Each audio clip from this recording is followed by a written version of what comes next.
السلام عليكم، مرحبا بكم. ان شاء الله تكونوا كامل بخير وصحتكم تكون لاباس. في الفيديو تاع نهار اليوم ان شاء الله راح نديروا مع بعض وصفه طاجين جبن. هي الوصفه الاصليه طاجين جبن يجي باللحم. احنا راح نديروا غير بالدجاج، وصفه بزاف اقتصاديه وعلى طريقتي وتجي بزاف بنينه.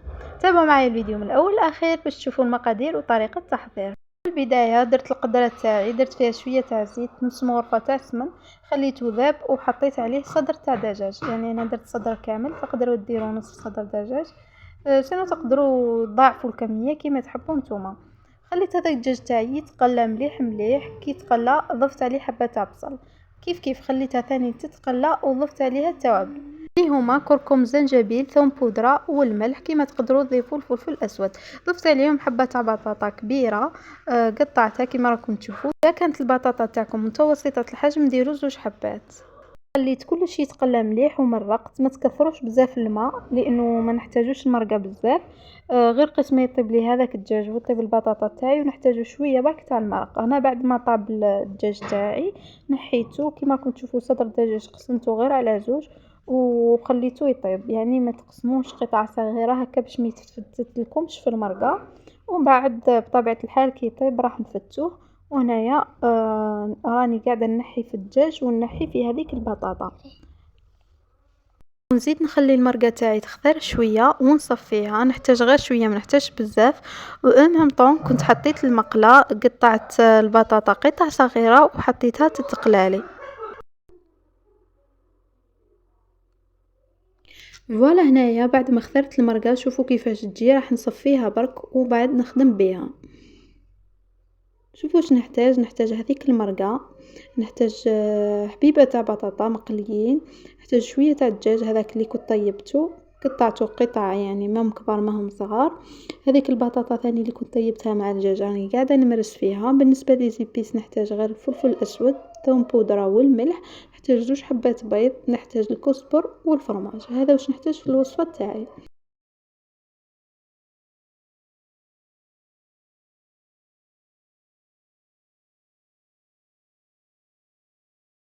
وهنايا بعد ما مرست هذيك البطاطا ضفت عليها هذيك البطاطا اللي كنت قليتها. خلطهم بيان ونضيف عليهم غرفة كبيرة تاع فرماج طاغتيني.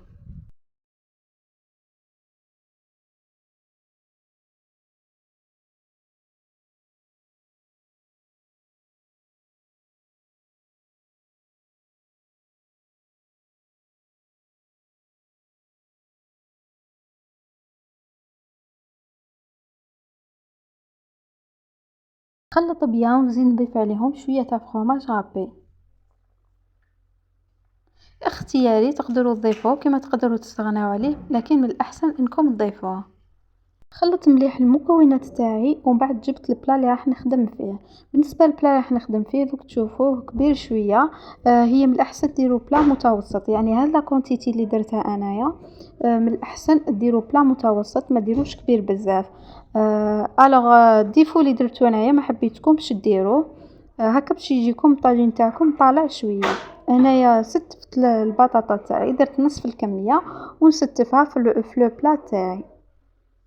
ومن بعد جبت هذاك الصدر تاع الدجاج اللي كنت طيبته في لاصوص وفتته وحطيته كطبقة ثانية. بالنسبة للطبقة الثالثة كملت كمية البطاطا اللي عندي، غطيت بها كامل هذاك الدجاج اللي كنت حطيته كطبقة ثانية.